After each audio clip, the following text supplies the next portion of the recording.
Nagsi-walkout ang fans ni Curry. Hindi makapaniwala si Stephen Curry. Gusto nang manapak ng teammate si Steph sa nangyari. Solid ng ginawa ng batang to mga idol kay Curry. Napikon si Draymond, anyari kay Klay Thompson. Napikon kaagad si Draymond Green sa second game ng play-in tournament sa pagitan ng Warriors at Sacramento Kings. It's a win or go home para sa parehong kupunan. Buhat na buhat ni Keegan Murray ang Sacramento Kings. 14 points lang naman sa opening quarter si Keegan Murray at may 4 na tres.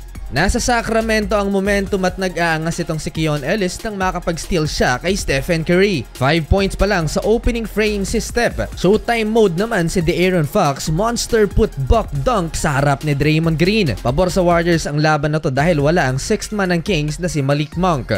31-22 end of first quarter, Kings up by 9. Chill lang naman si Stephen Curry na parang sinasabi na kaya naming habulin yan. Second quarter, double digits na ang lamang ng Sacramento Kings. X-factor mga idol sa opensa ng home team itong si Keon Ellis, ang undrafted player ng 2022 NBA Draft. Last 5 minutes, napa-take over si Jonathan Kuminga para dito sa Golden State Warriors. Ibang level lang pag-distract na ginagawa ng mga fans na to sa sideline. From 16-point Sacramento Kings lead, naging 4 na lang yan sa pagtatapos ng first half, 54-50. Na foul trouble mga idol si Domantas Sabonis habang hindi naman nadagdagan ng 5-point ni Stephen Curry dito sa second quarter. 54-50 halftime, 4 ang inahabol ng Golden State.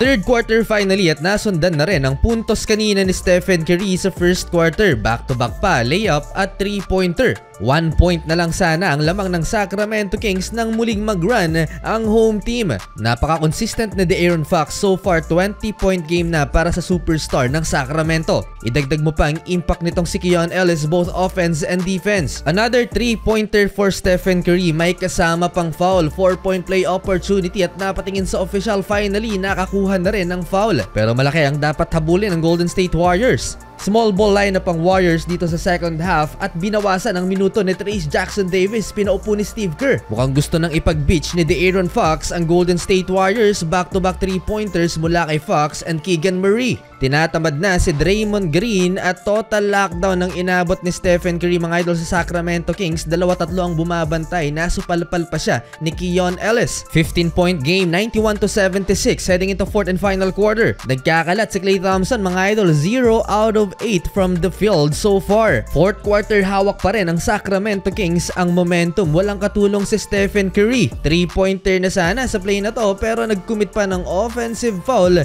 itong si Brandon Podziemski. Gusto nang manapak ng kakampi itong si Stephen Curry. Kulang na nga sa tulong, nagiging pabigat pa yung iba sa kanyang teammates. May natitira pang 9 minutes at hindi pa sumusuko ang Golden State Warriors. Baldog pa rin si Klay Thompson, 0 in 26 minutes of playing time. Halfway ng fourth quarter, 19 points na ang hinahabol ng Golden State Warriors at pinanghihinaan na si Stephen Curry. Nag-commit pa ng turnover si Steph, malungkot na ang fans ng Golden State Warriors. Maiiyak na rin yata si Stephen Curry sa pangyayari mga idol. Last 2 minutes, 23 points pa rin ang hinahabol ng Golden State. At sa tres na to ni Keegan Murray, sumuko na ang Golden State Warriors. Babay na. Nagsi-walkout na ang mga fans ni Stephen Curry. Solid mga idol, panalo ang Sacramento Kings. Makakaharap nila ang Pelicans. Naluluha si Stephen Curry mga idol.